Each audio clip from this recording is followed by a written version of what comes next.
Hello everyone and welcome to the Dyslexia Life Hacks Show. I'm your host Matthew Head, and in this episode I'm talking to Dr. Chris Arnold. He's the founder of Dyversity Lab, a global collective of high achievers and diverse thinkers using the power of diverse thinking to solve problems. He has a background in advertising, brand management and ethical marketing, and formerly has been brand director and creative director of Saatchi and Saatchi. I'll put links to Dyversity Lab, his program Think Like a Dyslexic, and other things we talk about in the show notes, which will be available at dyslexialifehacks.com/podcast. Welcome to the show, Chris. Well, thanks for inviting me. It's a great honor to be here.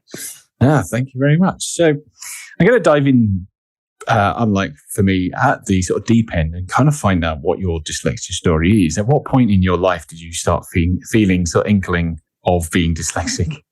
Well, I think it breaks into two big chapters. There's the first bit before you know you're dyslexic, so that's probably what I call BD, before dyslexia. And then there's AD, which is after you know you're dyslexic. And I think there's a good way of I had someone use that phrase recently. I thought, I'm going to have to adopt that. It's so good. Yeah, I might have to steal that. So in my BD days, I certainly knew when I was at school that I wasn't like anybody else, probably for several reasons, because I'm also ADHD. Yes. Yeah. Most energetic. I was always the most creative. I was always thinking of ways of doing things and analysing things and challenging the teachers, and sometimes saying, we'd be doing a history lesson, and I'd say, yeah, but that's not the cleverest way of doing it. Surely you should have done it that way. And they would just shut up and listen. And I wasn't very good at reading and writing. My two brothers were good at reading and writing. My older brother's a bit of a genius, but in an academic way. So that was my bar I'd compare to. So what's wrong with you? It's this phrase that came out all the time, is what's wrong with you? Why do you like shape of the family?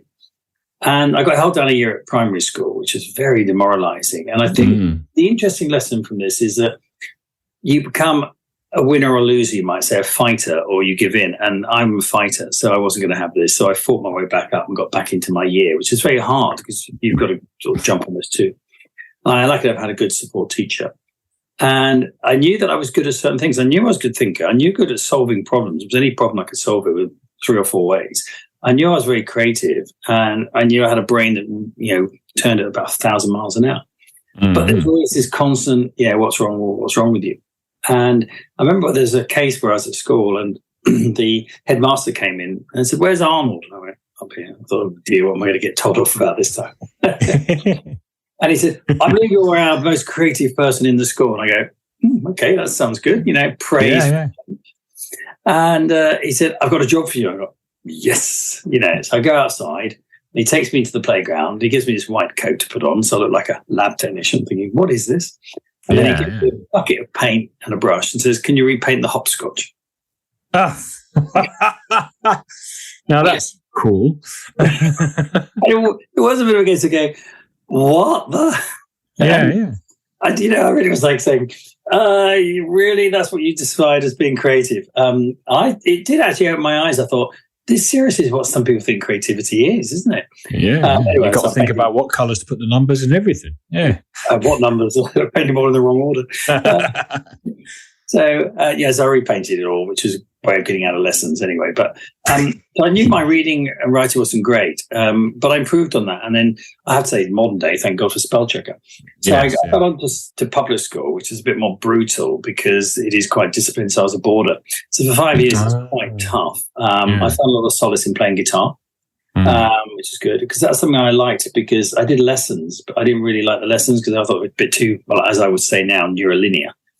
So I used to spend hours in the practice rooms at night when they're empty, just jamming along to various musicians and exploring. And then I sort of left school, didn't do too well. I had to retake all my English O levels, which then went to North London, did maths, which I was good at, and I did economics, which I didn't agree with. I did art. Okay.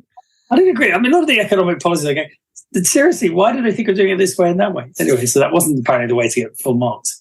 So I went on to art college.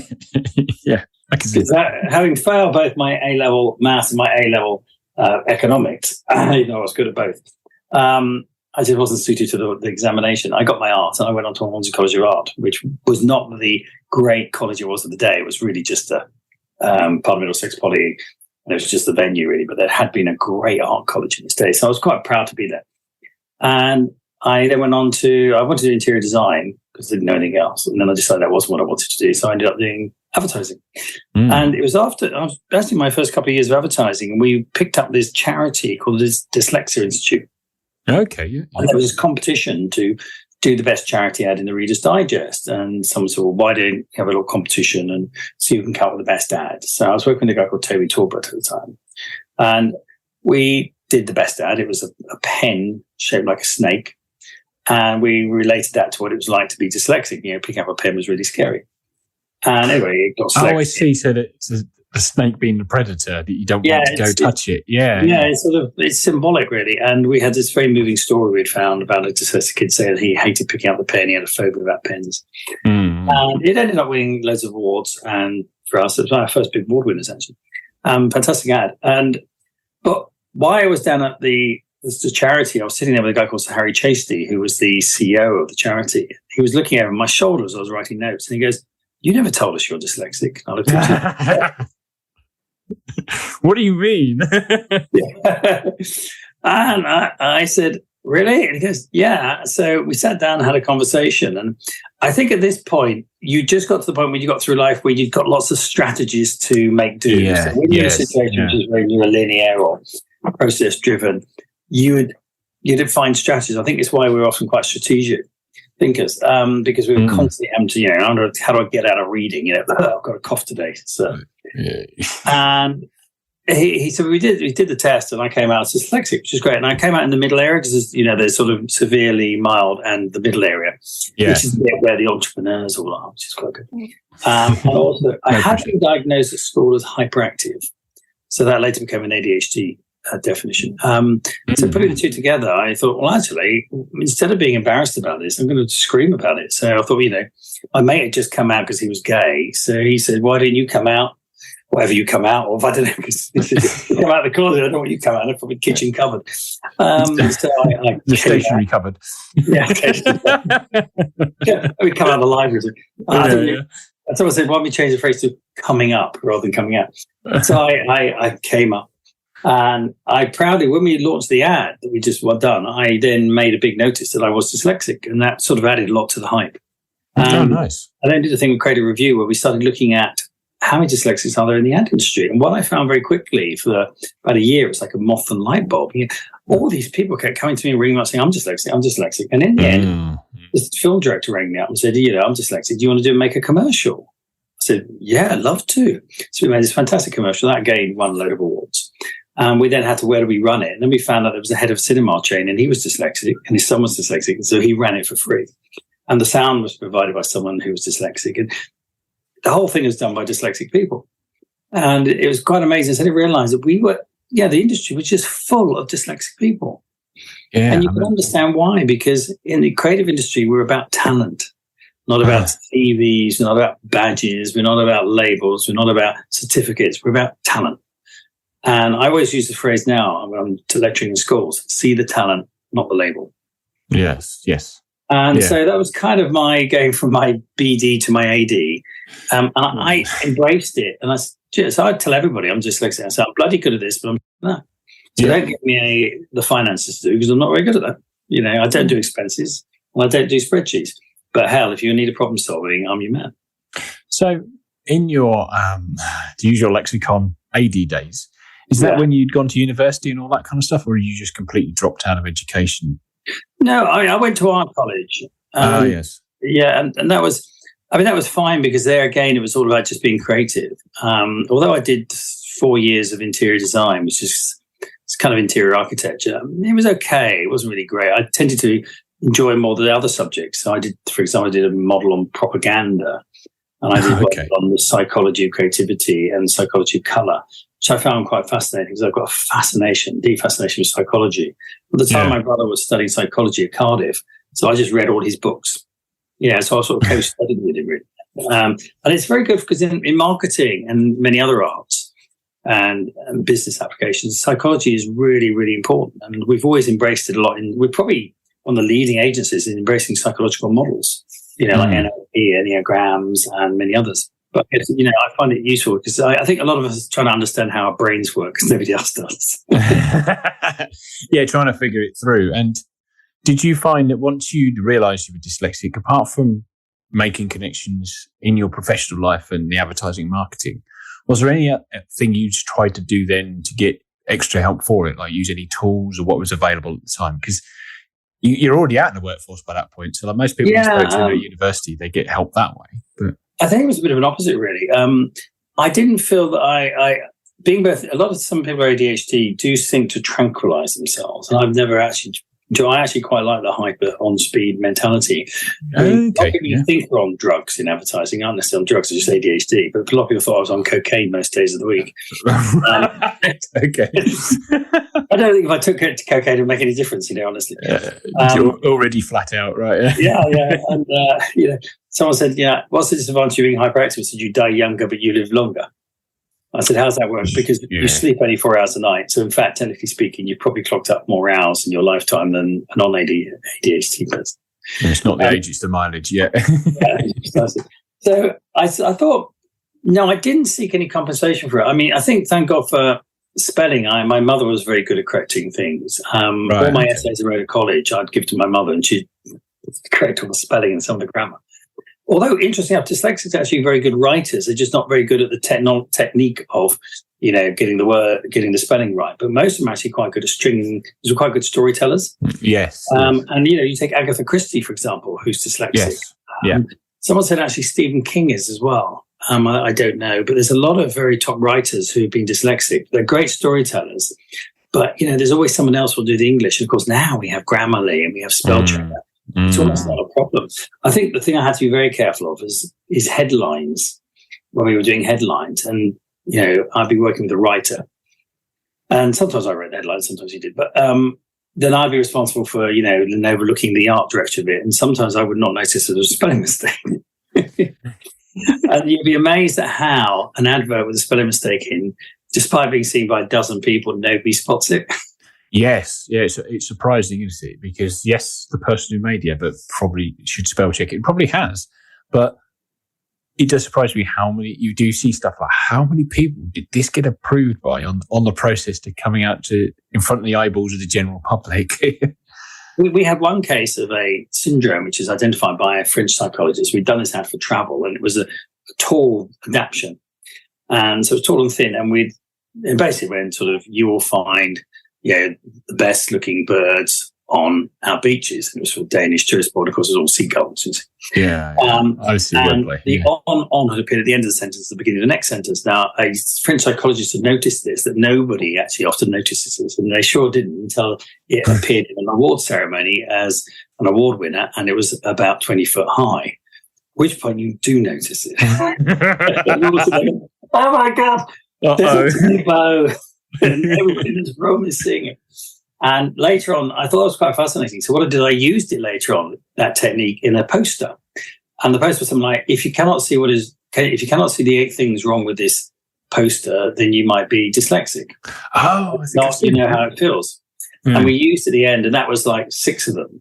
And then the other 2 was blatantly obvious. You give people 2 obvious ones to find, like a clock backwards and stuff. And people would sit there at the poster and go, what's wrong with this poster? What's wrong with the poster? I can't see what's wrong. And they got really frustrated. And the whole thing was, this is what it feels like, And it was a very effective poster. So sometimes you turn things to your advantage. And I think that's the one thing you see a lot among dyslexics, and why I've hired so many, is the ability to join the dots. This idea that, people describe dyslexia as dimensional thinking. That we think in 3 dimensions, when most people think, especially neurotypical, in 2 dimensions. And therefore our ability to make those links, because we're not linked on a 2-dimensional plane, we're in 3D, we can actually link things in a way that others can't, which is why we're good at pattern recognition and problem solving. And, entrepreneurism is often about connecting the dots. And also, when there are problems to be solved, you're seeing it in 3 dimensions. And I do a training course called Dimensional Thinking, which helps 2D people think 3D, more so they can understand it and try and be creatives. Yes, and it's interesting you're saying about the advertising and lots of dyslexics in advertising, because I've interviewed quite a few people in marketing for this podcast, and I guess it is the 3D thinking and creativity of it. But it sounds like you may have walked through quite a lot of your advertising career, finding fellow dyslexics and then working together to get them through. How do you find them all? It seems like your career has gone to great heights off the back of it as well. Well, I guess I got to be creative director at Saatchi and Saatchi. It's not bad, really. Out of my own agency. Doing all right at that point, isn't it? Yeah, right. Not many are getting rich at the moment in advertising, but that's the nature of the economy. I would say the part of things I enjoy. I love it. It's great fun. I love solving problems. I love thinking. I love, being creative. From that point of view, it's great. I think the irony is that in a way, it's like attracts like, because when you're interviewing people, I've always said the classic would be you'd get a headhunter rings you up and says, I hear you're looking for a team, let me send you some CVs over. And I go, I'm not interested in the CVs. Why not? I said, what does it matter? I don't care where they come from. I don't care what they've done. It doesn't matter if they've been a top agency or a bad agency. I just want to know how they think. So I'd say, show me the books that are a bit quirky and unusual. And, in advertising, you will get the mainstream people, you see a lot of them, they've got a good award-winning BMW and an economist, but they're all kind of what I call straight creative. They're almost advertising creative. I'm looking for the guy or gal who does something a little bit odd. Often, the one who didn't actually get a first at college as well, because they usually didn't follow the system. And you see the book and you go, that's the book I'm going to hire. 9 times out of 10, they're dyslexic. Yeah, you just sort of see the resonance. It just sort of resonates with you. You just sort of connect. And so when we started Creative Orchestra, which originally started as a very quirky agency with a new model, we'd originally tried to get WPP to fund it. And I remember sending an invite to Martin Sorrell saying, I invite you to £1 million lunch. If you like my proposition, by the end of it, you'll not only buy lunch, but you'll give me £1 million to invest in the business. If you don't like it, I'll pay for lunch. And it was a great PR stunt. And he actually accepted it first time round. They kept bouncing, and eventually he bottled it. And a friend of mine said, you never would have got the money anyway. But we then saw Mark, who was his deputy, who's now head of WPP, and the guy just said, well, when you're big enough, we'll buy you. And that really annoyed me, that, because I thought, I don't sell for any price if I don't want to. And we actually then started Creative Orchestra up, not only as this very weird mix of creativity, because we had lots of different disciplines. So we had architects, fashion designers, filmmakers, animators, almost everything, and a few ad people. But we decided to set up as a not-for-profit. And everyone thought, you're going to be balmy. Who sets up an agency as a not-for-profit? It's like a not-for-profit bank. We said, no, we want to do it. So our first 2 years, we wanted to be not driven by profit, but driven by values and ethos. And it created an amazing, I would say still, I've worked in a lot of top creative agencies, but still one of the most amazing creative environments. And it was really, really good. And having all these different thinkers from different disciplines also showed me that how, when you brief somebody, the approach to a brief is very different if you're a product designer or a fashion designer or an ad person. So we discovered they were all taught in different ways. So from that, we learned a lot about different methodologies of thinking and briefing. And we had basically 3 different briefs that we could brief our teams on that would actually get them to come up with 3 very different solutions. And we practiced a lot of that. And it became a real creative experiment, actually. We cultivated a lot of young talent. And I think over the years, we've had about 200 young people come through us and go on to better jobs. Yes, it's essentially we sort of ran as an incubation for a lot of young people. At the beginning, it was very fun, but we started then winning serious business, which hadn't been the aim. It's like the idea of being the mercenary creative people who go in and work with other companies and just sort of pick up briefs. And suddenly, we landed a bit of IKEA, we landed a bit of this, and we landed this product. I see. Yeah. And we started getting serious grown-up accounts. And there was a point where someone said, advisor came and said, you're going to have to grow up, guys. It's like a kid's playground in this place at the moment. It's just crazy and fun, but you're going to have to grow up. And we did. But I've always maintained the dyslexia. So as part of that story, the next chapter was that we got clients coming to us asking us to solve problems that were not solvable through a marketing. We'd say, well, look, that's not a marketing problem. And therefore, it doesn't require a marketing solution. That's a business problem. Go find somebody to help you. And to come back and go, we can't find anybody. Can you do it? So we started doing it. Interesting. What we found, we then started a thing called the garage. Originally, we'd had these different sectors in the agency. We had the playpen, the garage, the garden. And these are all kind of about an ethos of developing ideas, growing ideas and all that. It sounds a bit cheesy now. I mean, when we started the agency 14 years ago, that was a cliche at the time, complete with a pool table and a pinball machine. And we had it all. And sofa days and headache Friday, all the stuff that was gimmicky. And we had the garage had been the one that we set up and called that. That was like Steve Jobs when he started Apple in the garage. And quite a lot of things like Harley Davidson and starting garages. So we called it the garage. We called it the Garage Innovation Lab, and we turned that into our business advisory bit. And ironically, it was all the creatives that were good at this turned out to be the dyslexics. So we thought, oh, this is quite good. We started getting quite busy on it. So, advising people on a more business level, almost a management consultancy level. And so we thought we'd better get some more people. So we put an advert out saying, picture of Steve Jobs saying only dyslexics should apply. Oof. And the ad went absolutely viral. Couldn't believe it. It was in also lots of papers and started in The Guardian. Are you even allowed to put an ad out that says that? In terms of employment law? Had I said no dyslexics, I would have got sued. But actually, reversing it was okay. The law doesn't. Really? Okay. So I started that debate as well. And we had over 1,000 people came knocking on our doors. I discovered only recently that's almost anybody does a presentation on business and dyslexia in America has that slide in there of that ad. Really? Nice. Yeah, the first time anybody ever advertised for dyslexics. And to be honest, things went very well until really we had the recessionary period of COVID when everything went a bit crap. And then what came out of that was we went very quiet. I got a phone call from a guy called Nigel Lockett, who's a professor of entrepreneurism at Strathclyde University. Yeah. They said, I've just been reading up about Garage. What's happening with that? I said, well, to be quite honest, come COVID, we've kind of suspended it and most people have moved on. So looking at reuniting it probably soon. He said, well, have you thought of maybe changing the idea, maybe bringing in bigger, heavyweight people and making it more like a group of heavyweight dyslexics and other neurodiverse people. And that's what then became effectively a different model, which became Diversity Lab. Yes. So Diversity Lab became this collection of, there's about just over 40 odd people involved and other groups who were involved with, like Dyslexia Disruptors in Holland. Yes. And we've been actually talking to Octopus Movement as well. I want to park Diversity Lab for a minute and come back to it later on. But what I want to circle back to before we come back to Diversity Lab is, as you alluded to earlier, being a director at Saatchi and Saatchi. Now, I understand how dyslexia works in the lower levels, particularly with advertising, creative industry. But now you're up to this really, really senior level. And I've not worked at director level yet in my career. So in my mind, it's a lot less of a creative thing at that point. How do you apply dyslexic thinking to somewhere so senior? Well, it's interesting because although, you sit on board meetings and you've got a lot of neurolinear thinkers sitting around the room. You've got your HR, you've got your financial director. You find your managing directors tend to be big picture thinkers, so they're a bit more imaginative. CEOs tend to be a little bit less so. But a lot of the other people in charge of those roles who are sitting on the board are often very neurolinear or neurotypical. Right. So you're the only creative in the room, usually.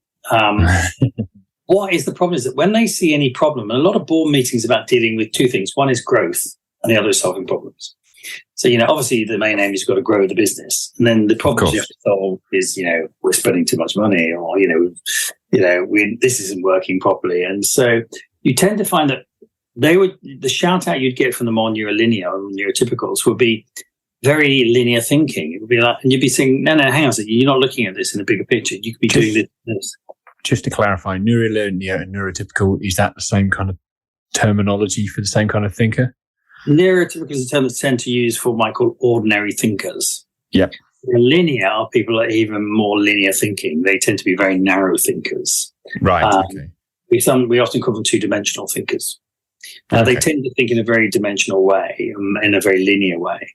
Where when you talk about neurodiverse thinkers, we tend to think in a more dimensional way.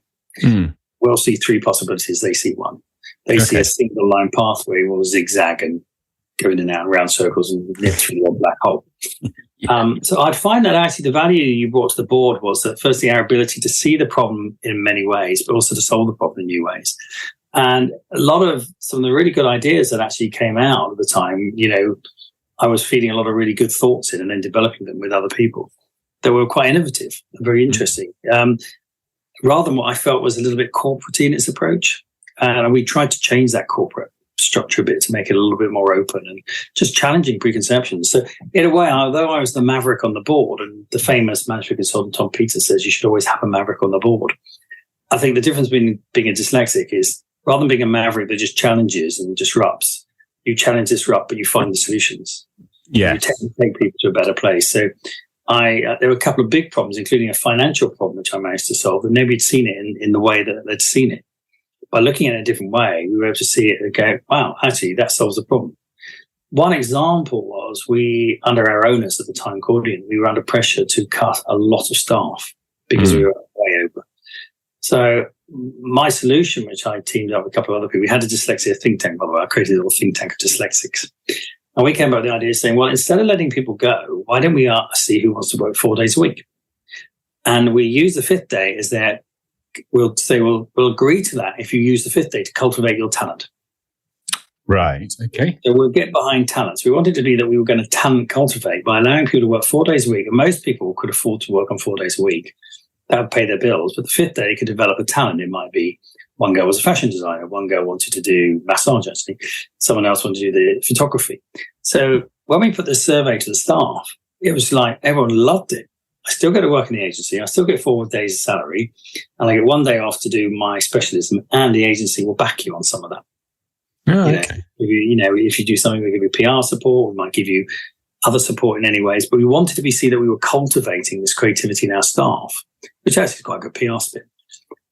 And we took it back to the board, and the board said, really nice, this is fantastic, this is great. We don't have to just fire people randomly. It means we keep the talent within the business. Most people we reckon would do as much in 4 days as 5.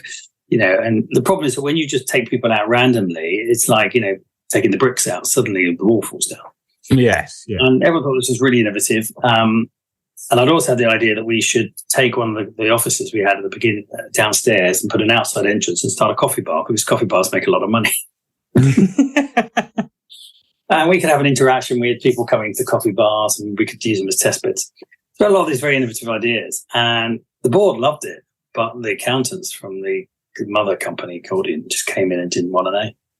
No. They just literally picked names out of a hat and said, go, go, go, go. And that just destabilized the whole business, because you take out key players. Yes. Yeah. Oh, they're on 60 grand, that's fine. Yes, but that guy is really important. Oh, get rid of that person there. Yeah, but she's really important. Yeah, there's a reason they're paid that kind of money. Yeah, people did this. They completely wiped out everyone over 60k at one point. And my brother was in that list. And they just took out all the talent and replaced it with cheap juniors. Yeah. So yeah, I think I discovered at that level you can contribute a tremendous amount to board thinking, because you've got a broad thinking base. You just see things in new ways, and I do quite a lot of that now. I do quite a lot of consultancy around businesses, and I work with 4 NED startups, and that's what I'm doing most of the time. Is I'm looking at solving their problems and looking at their business. I've run 4 businesses, so I kind of know how to run a business. So you have that of practice. I do, but I never do the finance. To keep me away from that. Yeah. But yeah, I think dyslexic thinking, often people associate it with creativity, but actually it's enormously important in business as well. I mean, look at Richard Branson, good example. Yes. And I think your example there as well, with touching on you don't do the accounting, you're there as, say, the maverick on the board with your dyslexic thinking, but you also then put other people up in these senior positions who bring other things to the table. So by the end of it, you've got a rounded board team in theory. Yes, a good balanced team. And it's like, if you ever get involved with psychometric profiling, which is used in a lot of big companies, it's all about finding the right mindsets and the right talent to do a job. So if you've got a project, which is, say, new NPD, new product development, you're going to put a different team on that. Then you've got someone who's trying to, resort out your logistics. Yeah. You need those kind of big picture thinkers like us, people who see things in new ways to solve problems. But then sometimes you don't need us. You don't want us in finance. But then when we have our big picture ideas, we need people who are going to put the wheels on the bus and make it roll down the road. So we need quite neurotypical people to work with us. And I never have a problem with that. And I think being dyslexic or a bigger picture thinker, you understand why some people don't see things quite the way you do. The problem is that people who think in 2 dimensions don't see 3 dimensions. Yes. It's really hard sometimes to explain an idea to somebody who's seeing it, as you say, in 2D. Yeah, it's like there's a book called Flatlands, which I recommend everyone looks at. It's really great. It's published in Victorian times by, I think the guy was a mathematician and a priest, I think. Oh, blimey. And it was trying to explain the idea of dimensionalization. So he starts with a story of something living in a 2-dimensional world, then in the 3-dimensional world. And the 3-dimensional world character only ever appears when it goes through the plane that the 2-dimensional world lives in. But the 2-dimensional world cannot, because it's like on a flat plane of paper. It can go anywhere on that flat plane of paper, but it can't go up and down. But when the 3-dimensional comes through that, it's only when it's at that one slice of the up and down that the other character can see it. Yeah. And then you can go into fourth dimensions, fifth dimensions, and it goes into this whole idea, when you get to the idea of 18 dimensions. We just can't, as human beings, perceive beyond the 4 basic dimensions of 3 physical and 4 of time. Yeah. We can't think of how could there be another dimension beyond that. But you could understand that a 2-dimensional person couldn't see 3 dimensions. So there's no way of explaining it to them. So I do a lot of training now in trying to train clients and companies now into trying to think. It all came out of this need to get clients to be more broad-minded. We started these lectures in a way and these training courses to say, well, if we can make the clients a bit more open-minded, we can sell them better ideas. It makes better economic sense. It's a different approach. And we do try and get people who think more 2-dimensional to think more 3-dimensional. Yeah. So that circles me back to Dyversity Lab. So you did the garage, and you said, what? And somebody gave you the idea to spin it up to something with more senior thinkers in. Yeah. And you then founded Dyversity Lab. Who did you originally bring on board for that to sort of bring your team in? Well, there's some amazing people I work with. Piers, for example, he's autistic. At this point, most of my associations have been dyslexic, and it was really interesting working with autistic people because I have to say, we all suffer from it. What people think dyslexia is rarely right. And I have to say, what I thought autism was wrong. And I have to say, I have a good spanking for that because I had preconceptions. I'm sorry, they're formed by society and media. I see this horribly in HR departments, but I had a misconception about it. And yes, there is a spectrum, like there is with dyslexia. You have severe, mild, or in the middle. But there's a bit of a spectrum on autism. It's a bit more complicated. But Piers is an amazing thinker. My God, it was like this guy's brain is just unbelievable. His ability to remember facts, it was like walking Wikipedia. But they have their strengths as we have our strengths, and working together has been great. We the first big project we worked with, and we had a few other people join us, Charlotte and Dr. Helen Taylor, who's amazing. She's been the whole evolution of dyslexia, as you know, and quite a few other people, Jim. And the first thing we worked on was actually for anti-slavery, charities about trafficking. And I think it was great to go in there and give them some very fresh thinking and fresh ideas and looking at things. There's always 2 stages. One is looking at things from a fresh point of view, which is what we're very good at. And the second is solutions that you haven't seen before. I used in a lot of my lectures the idea of dice theory, which says if you hold a dice up, the maximum number of faces you can see is 3. But there's 6. When we often ask people to have ideas, commonly you get 3 ideas. And that's the common bit you can see. So I always say to people, look for the 3 you can't see, but they're there. And if you push most people to go to 6, that's when you tend to get more creative leaps and bounds. Yeah. But most people will stop at 3, and that's the obvious, And we did it was great working together because you've got a very different mix of mindsets looking at things in quite different ways. And that was really electric. It was very, very stimulating. And so, that's been a very exciting sort of project to be working on. We're now looking around for our next big project to do because we said we want to use our ability to think difference to make a difference in the world. Yes. I was going to ask you about its mission. So how do you find projects? Are you actively looking at them? How did the slavery project come to be? That really came through a wonderful organisation called Marketing Kind, I'm a member of, because my other big specialism in marketing is ethics. I wrote a book on it called Ethical Marketing and New Consumer, and I'm a member of a group called Marketing Kind, and we are basically all people in the ad industry who are very socially conscious. So we tend to work with charities and groups that are very much into the space of socially conscious, less environmental, more socially conscious, the S in it. And we met them through them, and I picked it up and I put it to the group and said, who'd like to work on this? And everyone said, this is brilliant, love to work on this. But we have worked on technology for aerospace. We worked on a education system, which is in China. And so we've been contributing. Rather than going to the whole project, we go in and do our bit in the middle, summarize the brief. We come and give loads of ideas. Then we kind of walk away. Okay. So we did a bit of a power think tank, really. We have been having a conversation with a few management consultants because that's one thing they lack terribly is thinking. Do they? They're accountants. But interesting enough, EY has, for 7 years ago, they started a thing called the Centre of Excellence, which employs mainly autistic and some dyslexic people. Yes. The higher ticket thinking project. You go in there and you can pay more money to have them work on your project. Can you? I didn't know that. Yeah. I need to find somebody for EY to be a guest, I think. Link you up, actually. Thank you. And they're very interesting because they've now expanded that from Texas now to about 8 different countries. And just establishing one in England at the moment. And it is because I think they realise that to deliver the next stage on, which they're trying to get onto, is that they need the creative bit. And up to now, management consultants have survived without being creative. And that's why they're buying ad agencies up, and digital agencies. And they're trying to move into advertising and marketing. Their next big thing they're going to take over is advertising and marketing. And the problem is that if you buy an agency up, a creative agency, and you're a management consultant, they all leave. The good people leave, which is what's happened. Oh, I see. Yes, because it's growth by acquisition, but you've got to understand what makes the thing you've just bought tick. Yeah. Who wants to work for an accountancy firm?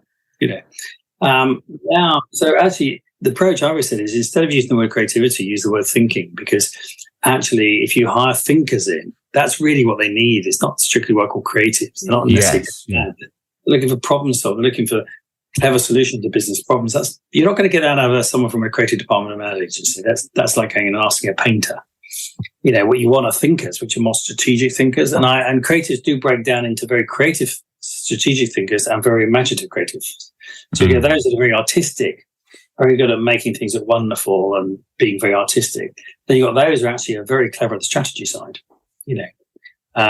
So there is quite a difference between the kind of creatives you see in agencies. And that's really the ones that work well in business, the ones that are more creatively strategic. So they're using their creative thinking abilities rather than their creative imaginations. Yes. So that brings me on to your Think Like a Dyslexic program. So we've sort of briefly spoken to this before in our sort of pre-podcast prep. And it sounds like a training course that basically you're trying to get neurotypical or neurolinear people to apply a more dyslexic approach to their thinking. And I like the way it's very on the nose as well. Think like a dyslexic. How are you getting traction for that? Well, it's interesting. I've run this past a few PR. I only did a soft launch on it so far to see what the reaction is. And I've had some interesting mixed ones from HR. America, a much more positive reaction from people in America, because in America, dyslexia is very associated with entrepreneurism. So it's a bit like saying think like an entrepreneur. Yeah. Okay. Interesting enough, I'm just pitching for a big session with a big company abroad, and we're using this to pitch to do the training session for them because they are looking for entrepreneurism, which is the big trend. And they want people to define what that is.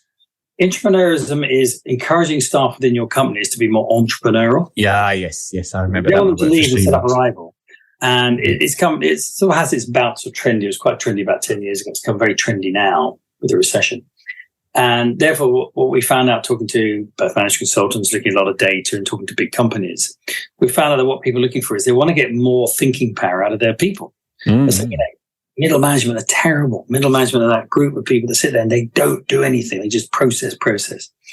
And if you look at the structure of companies, when people go in, it tends to be much more fluid at the beginning, and then they get to middle management. And middle management is by far the most linear, rigid, process-driven part of a business.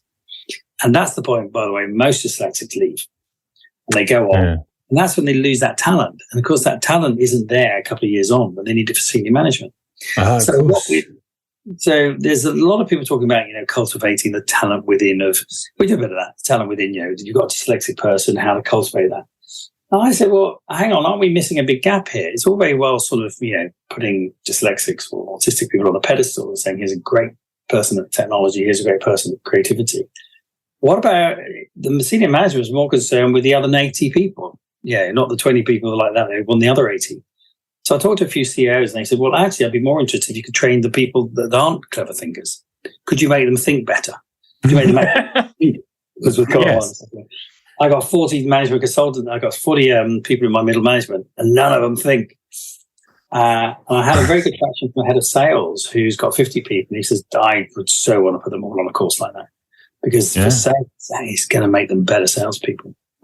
So we've had a lot of very positive feedback. The negative feedback is someone said, dyslexia, that's a problem. I wouldn't really want to encourage our staff to have reading and writing problems. Oh, dear. That is, I said to this person, think you need to go on an unconscious bias. Yes. Yes. Yeah. Someone said, oh my God, I wouldn't want them to be chaotic. So, wow, your attitude towards dyslexics is so negative. That is the course actually brings together 3 training programs that we've been doing for many years, most of which have been developed initially because we realized that, I'll give you a little bit of a background on this. If you're running an agency, if you get a brief and you crack the brief and you sell the idea first time, you make money. If you don't crack it the first time, you've got to go back and redo it. You're going to go break even. If you do it a third time, you're going to lose money. So the economics of agency is tough. You've got to get it right first time. The problem you can't predict is the client who is narrow-minded, neurolinear thinker who looks at an idea and goes, oh, that's a bit scary, or I just want to say the facts. So we realized the best way to improve our economics and therefore reduce the cost of having rejection was to go and offer some free training to our clients and say, look, as part of the deal, we'll do some training, and we train the clients to be more open-minded, to see the value of things. And that created various different courses, and I've just got dragged into doing more and more courses, which I love doing. So we created one called Birdcage, which is about the realization that what often holds us back is not our lack of creativity, it's what is holding back creativity. So there's a little story about a kid who's got a bird, and he says to his dad, how can I teach my bird to fly? And then dad says, I don't know, son. So he goes to the uncle and he says, uncle, how can I teach my bird to fly? He just sits in the cage on the bar all day long. So I don't know, son. And he goes to the grandfather and he says, grandfather, how can I teach a bird to fly? And he said, it's easy. And he just opens the door and the bird flies out. The only thing stopping from flying is the cage. And it's the same with your mind. So often our minds are in cages. So we help remove those barriers. Well, the second one was dimensional thinking, which is getting people to think more from 2D to 3D so they understand different methodologies and ideas will help them think in a broader, wider way. And there's some really good techniques we're using that. And then the third one is Flip, which is the key of what my new book is going to be when it comes out next year. Yes. Which is getting you to look at things in a different way. And when I first announced I was writing this, I got 2 gigs straight away, one in Iran. Would you like to come and do a workshop in Iran about this? I said, yeah, I'd love to. He said, it's 2 days and you've got 70 CEOs. What? Wow. Keep you busy. I tell you, I was thrown into the deep end. So I went over to Iran. I've been there before. It's a great place. And and CEOs in Iran are very high end. They're highly trained and they don't suffer fools. So I had 2 days of trying to teach these guys to think differently with some workshop exercises, which were good fun, lots of lecturing. And I had 9 o'clock start, 5 o'clock finish, 2 50-minute breaks, and a 45-minute lunch. Non-side, no assistant. And it was translated on the fly as well into Farsi. So I got to the end of the first day, and I'd gone through 2/3 of my material, not half, but 2/3. So I didn't have enough material for the next day. And I thought, Christ, I better write some more. And they said, we're taking you out for dinner tonight. I was like, really?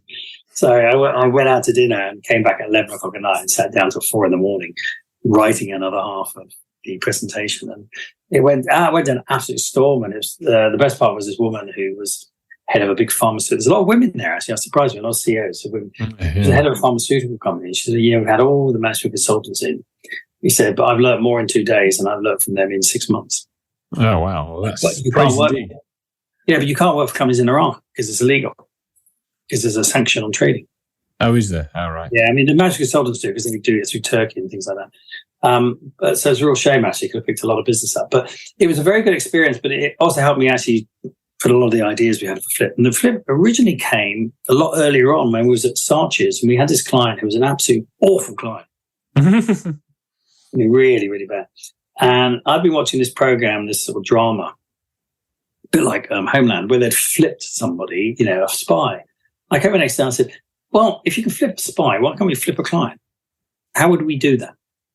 So we sat around and we discussed how we could flip somebody. But when you take that frame, it's like often if you put something in a new frame, you can look at it in a different way, which is part of what we teach in sort of like sessions.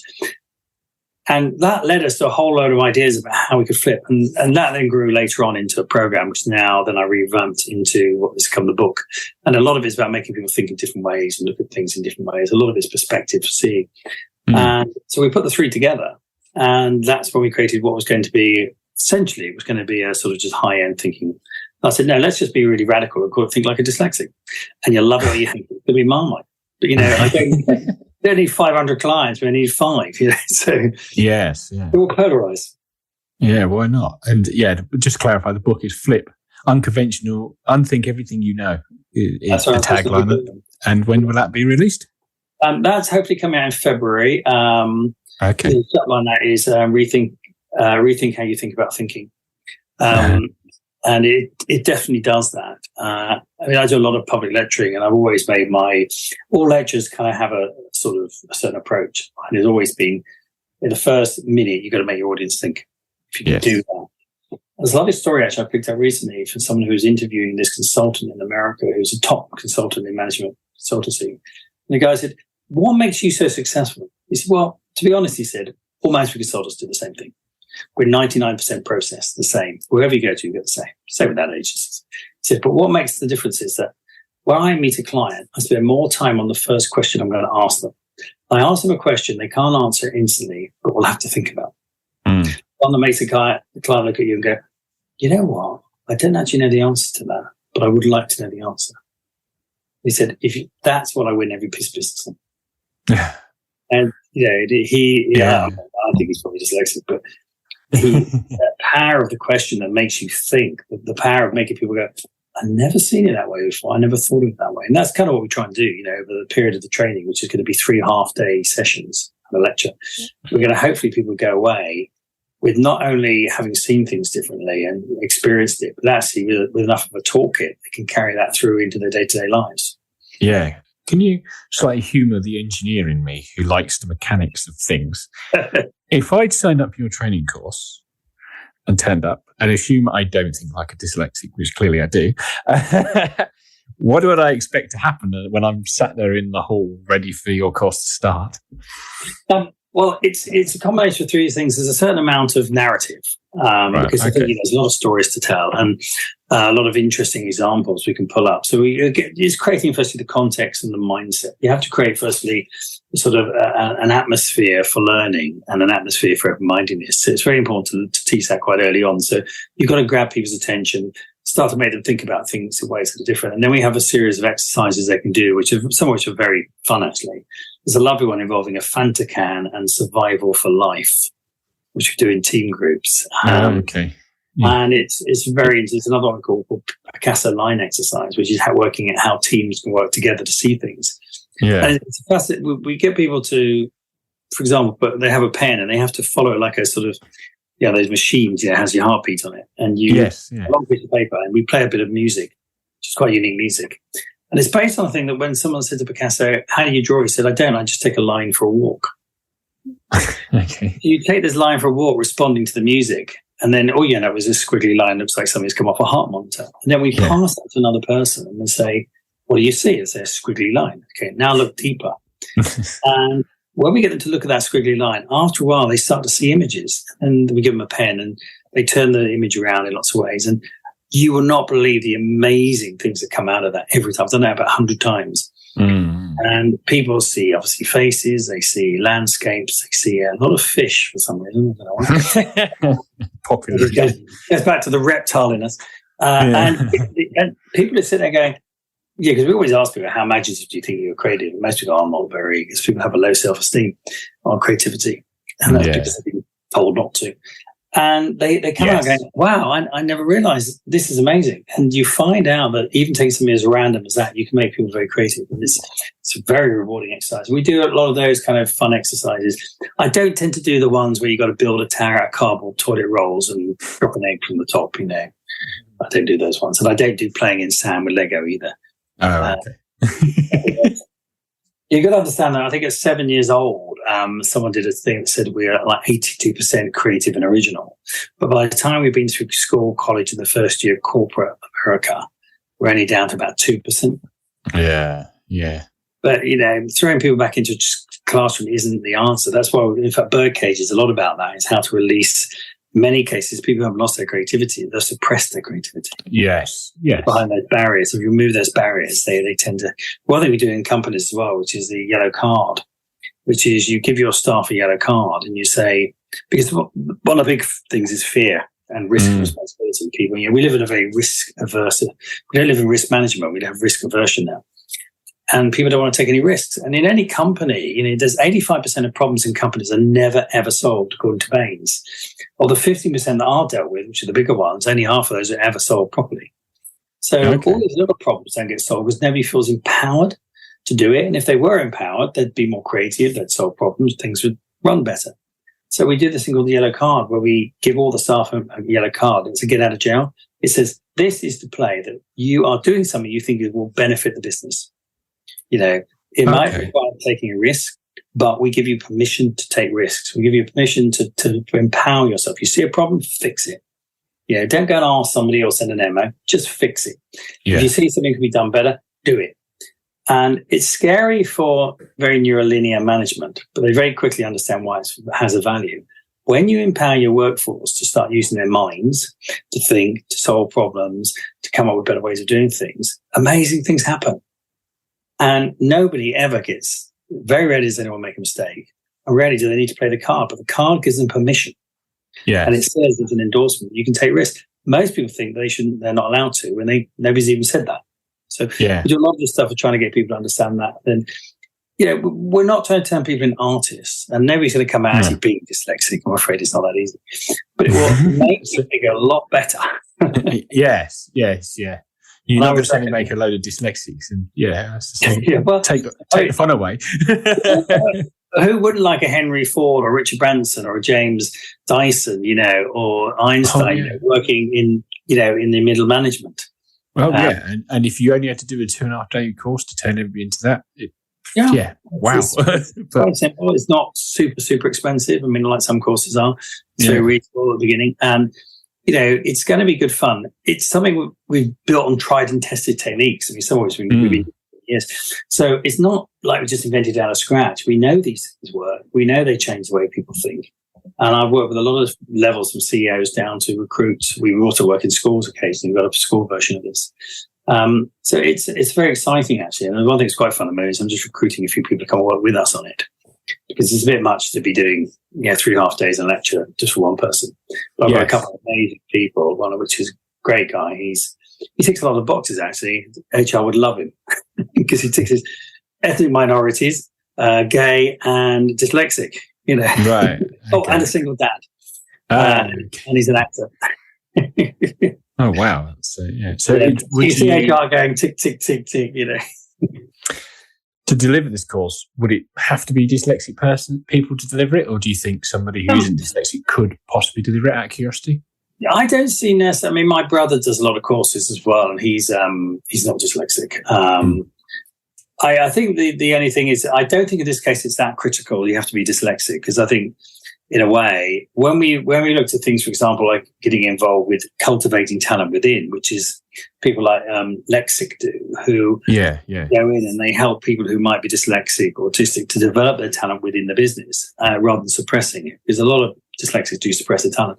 Yes. That's a very difficult game. And I think you do need to have an understanding to do that.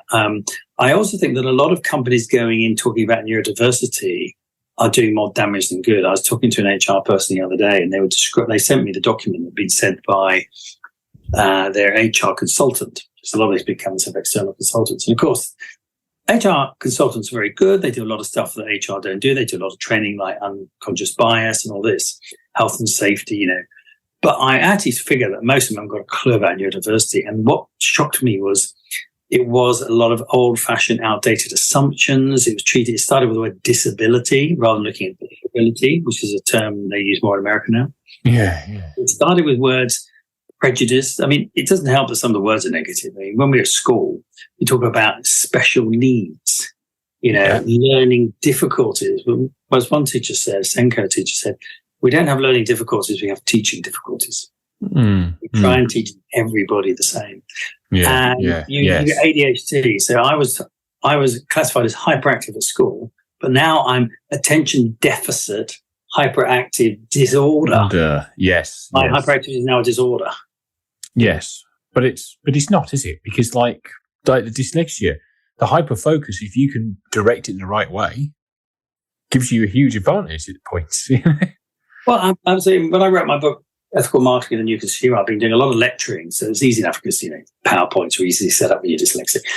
And I collect a lot of information. And, then Wiley's came to me and said, look, we've got a couple of books published on this, but they're a bit too academic. We'd like something a bit more popular. We read a lot of your blogs. I was writing the blog for unethical marketing for Brown Republic, so I can write 1,000 words quite easily. But I think one thing I like being dyslexic is you can, once you got all the ideas in your head, you can just, it kind of flows. You sort of like you surf your way on all the waves and you come out the other end. And it's just, it all comes connected. So I knew I could write 1,000 words quite easily. But when I started doing the book, I realized that I'd taken on too much. And my friend said, Chris, you're dyslexic. You shouldn't be writing books. Okay, rubbish. No. Anyway, I met this girl who said, have you tried chunking? I said, what's that? I said, well, basically, how much time can you hyperfocus for? I said, well, I've trained myself to about 3 hours. Okay, hyperfocusing is good. I said, how much can you write in 3 hours? I said, well, 1,000 to 3,000 words. Okay, break the book into 3,000 words. Break the chapters into sub-chapters and then do just hyperfocus sessions. And so I did a lot of planning, worked with a girl called Sarah, who's amazing, who helped edit things together. She did all my editing afterwards. And we got all the information that I wanted to build into the solid facts, the case studies, and then my thoughts. And what we did is we then put them into folders. So then I went to Spain, because you need to be away from the internet. And I put that in the morning. My wife would go out at 8:30 and come back at 1.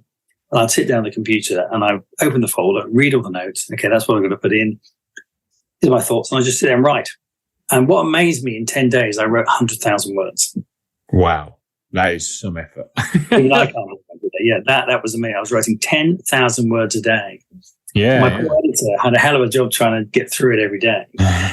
It takes longer to read than write. The good thing was it was actually quite structured. She said, it didn't need a lot of rewriting. There wasn't a lot of repetition. It kind of worked. So I now teach that to a few people how to do it. And it's a great way of doing it. And I got that point where I had that massive crisis of confidence, where you think, oh my God, I'm going to do this. Why have I taken this on? The publisher's nagging me. Where am I delivering the book? I've hyped the book up. There's a point I felt, you get that imposter syndrome, where you think, what was I even thinking?